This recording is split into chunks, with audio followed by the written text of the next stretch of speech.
Boa tarde, queridos irmãos. Sejam bem-vindos mais uma vez a esta casa de oração, onde sempre podemos nos ajudar e recebermos a segurança maior do alto.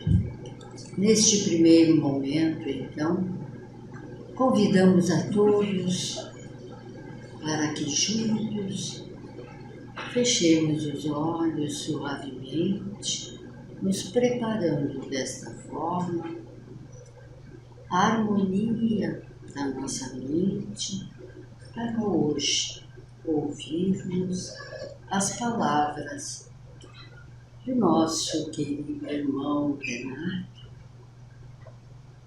no tema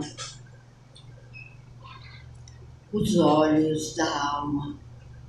Desta forma, confiemos e mais uma vez recebamos este encontro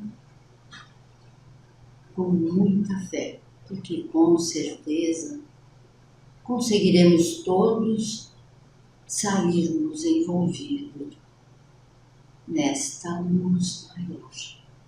Obrigada. Assim seja. Boa noite, meus irmãos. Passou das 18, então é boa noite. A quem já frequenta essa casa, sejam bem-vindos. A quem é a primeira vez, recebam o nosso amparo, sejam igualmente bem-vindos e se sintam acolhidos. Tá? O tema que me foi proposto para a noite de hoje chama-se Os Olhos da Alma. Uma visão sobre a lei de causa e efeito. Essa exposição ela vai estar embasada nesse livro aqui, O Céu e o Inferno. Até ele é um pouquinho diferente da capa, porque nós temos aqui uma edição de colecionador, onde estão as 7 obras básicas da doutrina espírita. Ela foi escrita por Allan Kardec, codificada através da espiritualidade em 1865.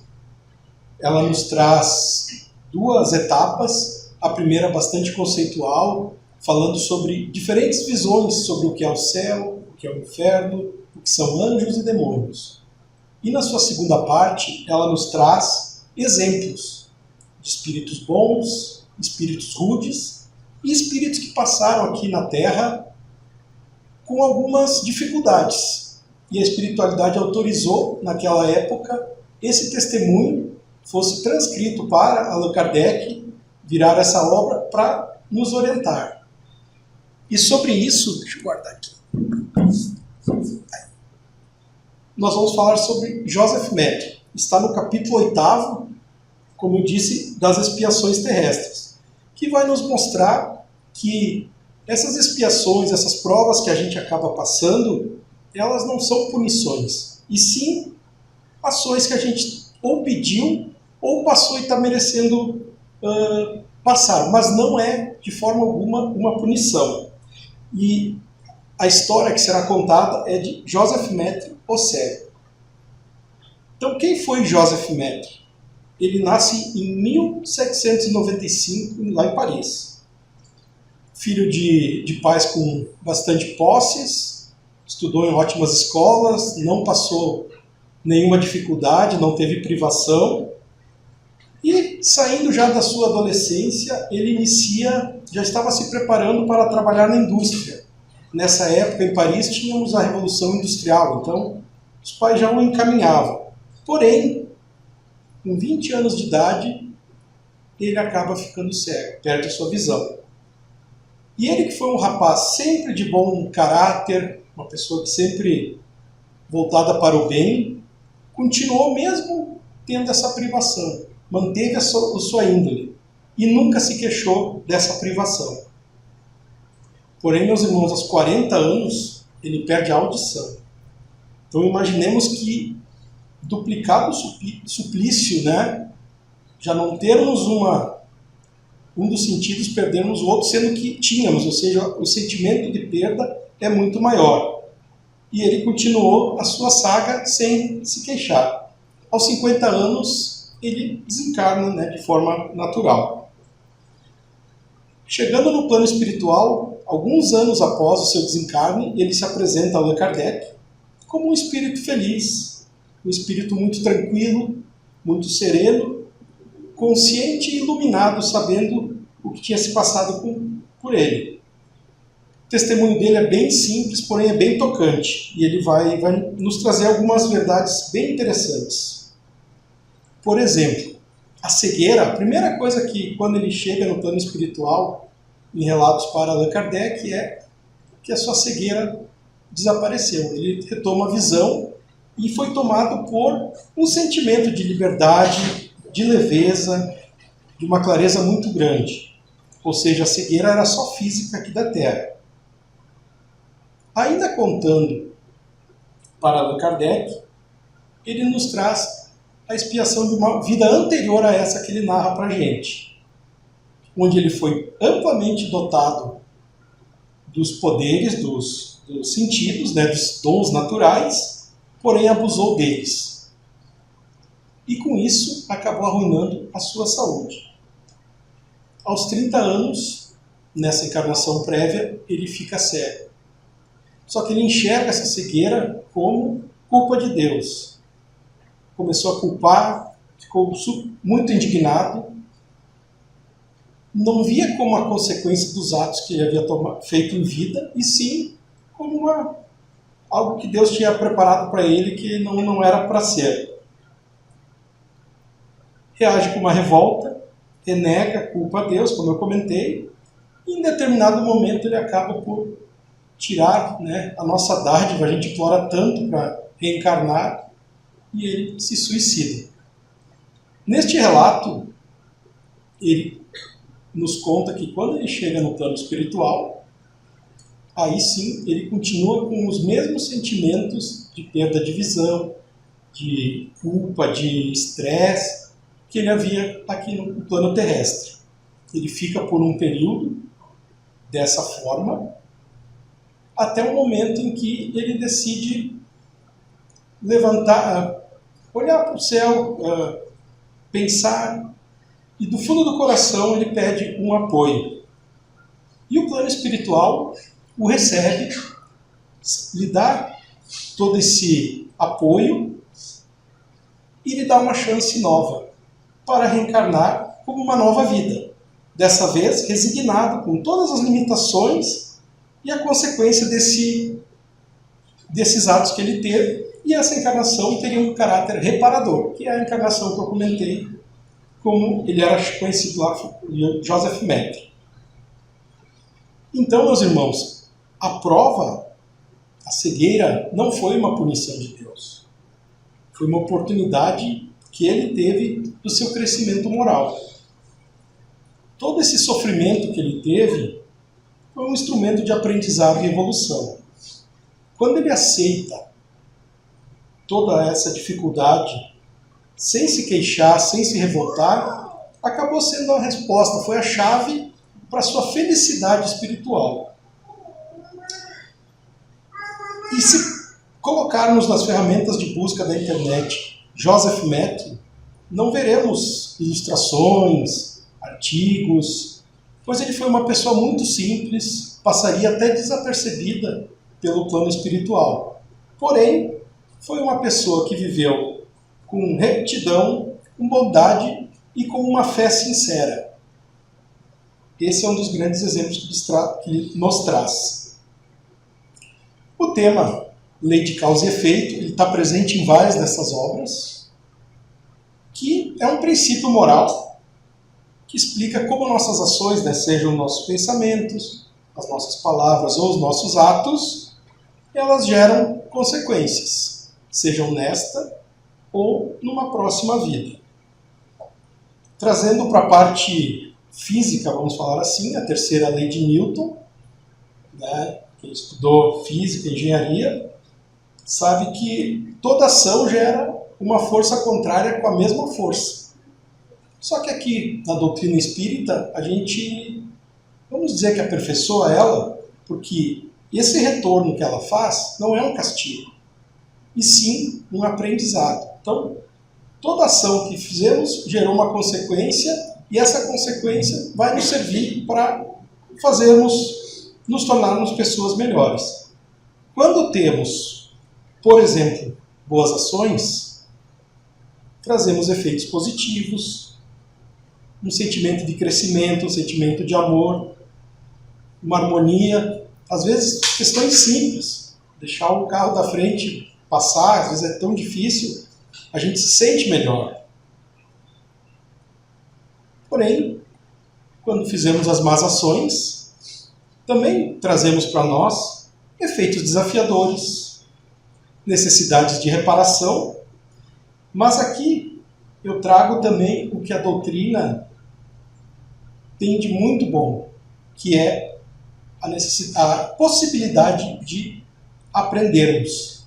Não é porque fizemos no passado alguma coisa que não podemos, ainda nessa encarnação, revisitarmos e nos melhorarmos.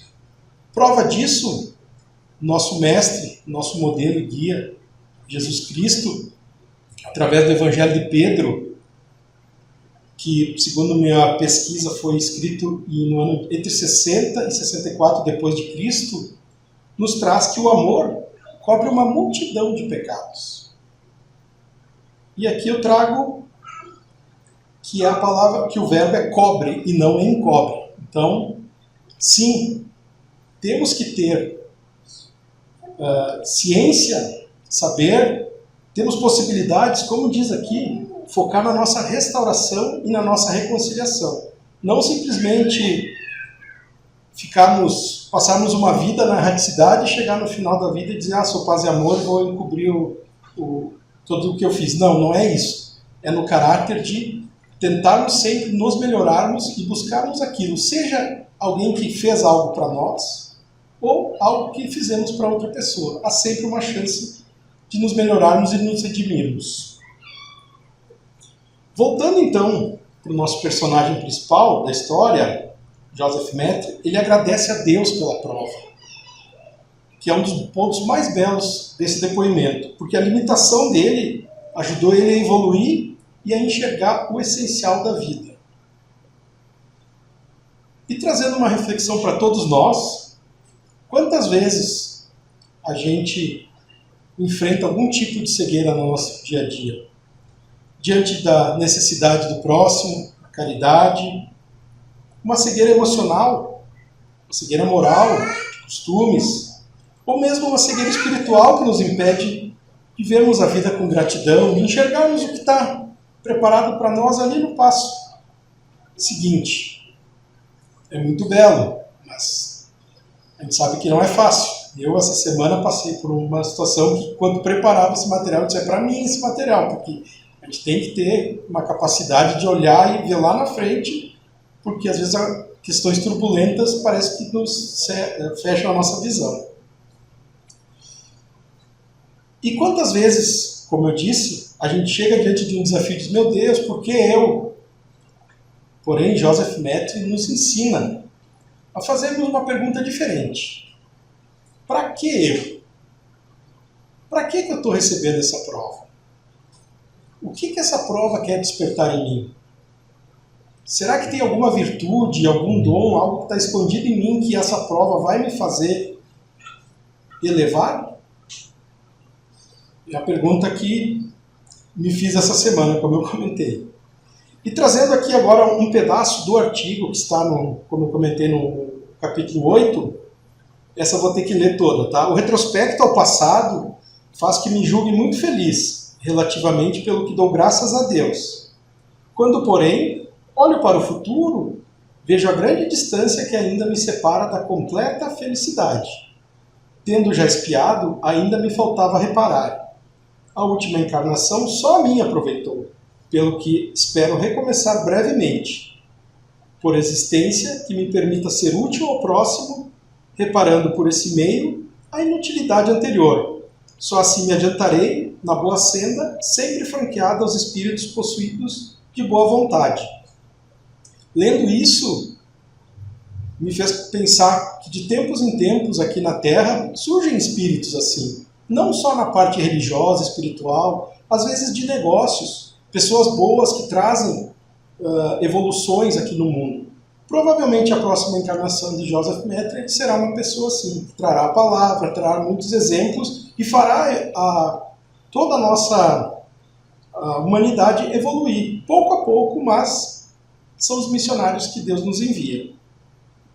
Então, chegando no final da nossa exposição, que ensinamentos Joseph Maitreyi nos deixa? As limitações do corpo não definem o valor da nossa alma. As provas que a gente está passando, as dificuldades, todas são oportunidades de progresso.